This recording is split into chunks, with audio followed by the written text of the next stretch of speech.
बिस्मिल्लाहिर्रहमानिर्रहीम। आज की बात में हम बात करेंगे डेल कार्नेगी की किताब है एनसाइक्लोपीडिया ऑफ सक्सेस। उसमें हमने एक चैप्टर मुंतखब किया था कि how to get wedded bliss, यानी अज़दवाजी ज़िंदगी में खुशियाँ किस तरह होनी चाहिए, सुकून किस तरह होनी चाहिए और अज़दवाजी ज़िंदगी बेहतर से बेहतर किस तरह की जा सकती है।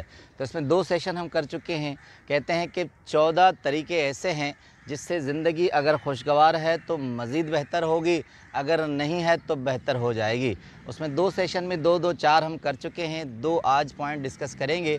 उसमें मेन थीम कहते हैं कि बहुत से इज़्दवाजी ताल्लुकात, ज़िंदगी, घरेलू लाइफ ऐसी होती हैं जो बहुत सा अरसा साथ गुजारने के बाद भी जो मेंटलिटी अप्रोच होती है, ज़हनी हम-आहंगी होती है, वो आपस में मैच नहीं करती। हम समझते हैं कि 10, 15, 20 साल अज़दवाजी ज़िंदगी में गुजार चुके हैं, मियाँ बीवी और बच्चों के ताल्लुकात बहुत अच्छे हैं, बाहर खाना खाने भी जाते हैं, रिश्तेदारों के साथ मिलते भी हैं और घर में ख़र्चा दे दिया अगर मर्द ने, घर में कोई भी माशी तंगी न हुई तो हम समझते हैं कि ये बेहतर ज़िंदगी चल रही है। मगर डेल कार्नेगी कहते हैं कि ये अपने आप को धोखा देने के मुतरादिफ है। जब तक आप एक दूसरे के ख़यालात से वाकिफ़ नहीं होंगे, बच्चों से लेकर बड़ों तक एक ही घर में एक साथ अगर एक दूसरे से अंडरस्टैंडिंग नहीं होगी और बाहमी मशावरत नहीं होगी, तब तक हम उन्हें ज़हनी अंडरस्टैंडिंग हम आहंगी नहीं कह सकते। उसके लिए छठा पॉइंट 4 हम कर चुके हैं, 5वां पॉइंट है। उसमें कहते हैं कि जब आप ज़िंदगी में बेहतर इज़्दवाजी ताल्लुकात चाहें तो रात का खाना हमेशा साथ खाएं। Always have dinner with family, यानी फैमिली के साथ रात का खाना ज़रूर खाएं। कहते हैं कि ये ज़ाहिरी बात है कि मर्द हमेशा काम करता है या औरत भी काम करती है, मगर शाम को घर को लौट आते हैं। अब चूँकि बच्चे स्कूल या कहीं और जाते हैं और मियाँ बीवी काम में या मसरूफ़ियत में होते हैं, तो रात का वक्त ऐसा होता है कि सारे घर वाले आपस में मौजूद होते हैं। कहते हैं इंटरेक्शन, मोहब्बत, ज़हनी आमदनी का बहुत बेहतरीन तरीका है।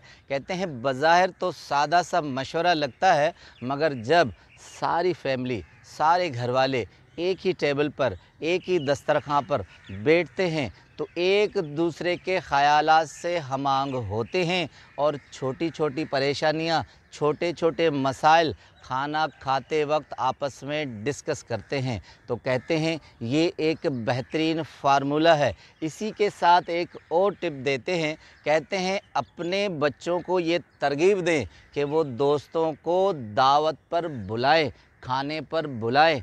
इससे आपके बच्चों में कॉन्फिडेंस पैदा होगा और वो ये समझेंगे हम भी इस घर के फ़र्द हैं, हमें भी ज़िम्मेदारी दी गई है, हम भी इम्पोर्टेंस अहमियत के हामिल हैं और हम अपने दोस्तों को बुलाएं।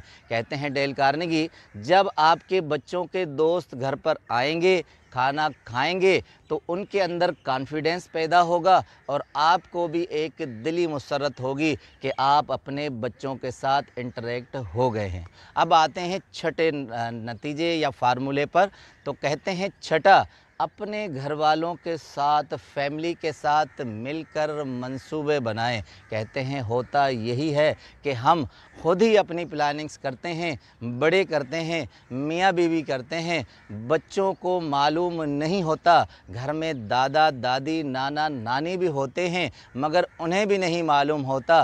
कहते हैं घर में जो भी काम करना हो उसकी मंसूबाबंदी सारी फैमिली को मिलाकर बिठाकर करनी चाहिए। उसके लिए छोटे छोटे टिप्स देते हैं। कहते हैं मसलन आपके घर में अगर इजाफ़ी स्पेस है, जगह है, अगर सब्ज़ियाँ भी उगानी है, फल भी उगाने हैं, फूल बूटे भी उगाने हैं, तो सबको मिलाकर राय ली जाए कि कौन सी सब्ज़ी बेहतर रहेगी, कौन सा फल दरख्त बेहतर रहेगा और कौन सी चीज़ें सही रहेंगी जिससे सबको फ़ायदा होगा और मुसरत होगी।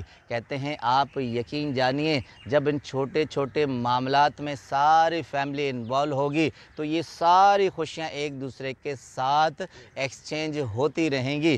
कहते हैं कि जब एक छोटे दरख्त को घर में अगर एक बच्चा पानी देगा तो तो उसके अंदर जो मुसरत होगी वो सारी फैमिली महसूस कर सकती है। अगर बड़ा कोई पौधा उगाता है तो बच्चे उसके साथ इंटरेक्ट होते हैं, तो जो खुशी, जो इंटरेक्शन, जो अंडरस्टैंडिंग बच्चों में होगी वो कहीं शायद नहीं मिल सकती। इसके लिए एक एग्ज़ाम्पल दूं कि छोटी सी हम अपने अज़दवाजी ताल्लुकात, घरेलू ज़िंदगी को बेहतर बनाने के लिए जो कोशिश करते हैं। मारफ़े मसनवी में मौलाना रूम में एक शेर है, फ़ारसी का उनका तर्जमा है, कहते हैं अगर मुसलसल मिट्टी खोदते जाओगे तो आखिर मेहनत का नतीजा ये निकलेगा कि वहाँ से कुआं खुद जाएगा और साफ़ शफ़ाफ पानी निकलेगा। इसके लिए मौलाना हकीम अख्तर मसनवी रूमी का तर्जमा, मारफ़े रूमी का तर्जमा करते हुए कहते हैं कि कुआं खोदने के लिए, पानी साफ़ लेने के लिए 4 प्रोसेस, 4 अमल होते हैं। सबसे पहले अगर कोई आदमी कुआं खोदेगा तो सिर्फ मिट्टी निकलेगी। अगर मुसलसल मेहनत करता रहा, दूसरे प्रोसेस में थोड़ी सी मिट्टी में नमी मिलेगी, 2 प्रोसेस हो जाएंगे। कहते हैं 8-10 फीट तक अगर हम यही मेहनत करते रहे तो आधी मिट्टी और आधा पानी होगा, दोनों हम आंग होंगे। चौथा आखिरी फार्मूला कहते हैं अगर मुसलसल मेहनत करते रहे तो साफ़ शफ़ाफ पानी निकलेगा और कुआं खुद जाएगा। तो इसी तरह ये 14 तरीके हैं ज़िंदगी को, अज़दवाजी ज़िंदगी को बेहतर बनाने के लिए। अगर हम ये फार्मूलों के मुताबिक या ऐसे तरीक़ात के मुताबिक चलेंगे तो एक दिन ये होगा कि जो ज़िंदगी पहले 8-10 सालों मुख्तलिफ़ सालों से चल रही थी, इन 14 तरीक़ों से ये होगा कि कुएं की तरह साफ़ शफ़ाफ पानी निकल आएगा। हम सिर्फ़ एक दूसरे को देखेंगे नहीं, मगर एक दूसरे की रूह को, सोच को पहचान लेंगे। आपका बहुत बहुत शुक्रिया।